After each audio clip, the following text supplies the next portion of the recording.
से बळी जात असतानाच वातावरणातल्या अतिनील किरणांनी धोक्याची पातळी गाठली। त्यामुळे अतिनील किरणांपासून बचाव करण्याकरता विशेष काळजी घेणे आवश्यक आहे।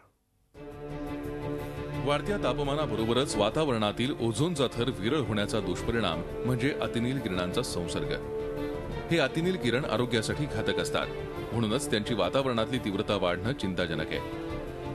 हवामान विभागानं या अतिनील किरणांची तीव्रता मोजण्यासाठी दिल्ली तसंच पुण्यात खास यंत्रणा बसवली आहे। त्याद्वारे नोंदवण्यात आलेल्या निरीक्षणावरून अतिनील किरणांपासून उद्भवणाऱ्या धोक्याची पातळी निश्चित करण्यात आली आहे। ये रिस्क यूवी इंडेक्स कितना यूवी रेडिएशन जमीन पे आ रहा है सन से, और ये इसका जो सन का रेडिएशंस आते हैं, जब उसका टेम्परेचर बढ़ता है, फ्लक्स बढ़ता है, तो यूवी इंडेक्स के बढ़ने की भी संभावना रहती है। 0 ते 4 धोका रहित, 4 ते 5 अल्प धोका, 5 ते 7 मध्यम धोका, 7 ते 10 अधिक धोका,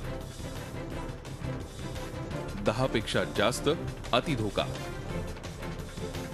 तीव्र स्वरूपाच्या अतिनील किरणांचा शरीराशी थेट संपर्क झाला तर त्वचा, डोळे तसंच शरीराच्या अंतर्भागात व्याधी उत्पन्न होऊ शकते। त्यामुळे अतिनील किरणांपासून बचाव करण्यासाठी तज्ञांनी खास पंचसूत्री सुचवली आहे। जहां तक हो सके डायरेक्ट और इनडायरेक्ट सनलाइट से अवॉइड करें, स्पेसिफिकली बिटवीन 12 से लेके और 3 बजे के बीच, जबकि की इंटेंसिटी बहुत ज्यादा होती है। जहां तक हो सके किसी भी हालत में अपनी आंखों को तो डायरेक्टली सनलाइट के कांटेक्ट में ना लाएं। उष्ण सूर्यप्रकाशात जाणं टाळणं, खास करून 12 ते 3 या वेळेत। सूर्यकिरणांचा डोळ्यांशी थेट संपर्क टाळणं, संपूर्ण शरीरावर कपडे वापरणं, कपडे नसलेल्या भागावर विशिष्ट लोशन वापरणं, सतर्कता बाळगणं।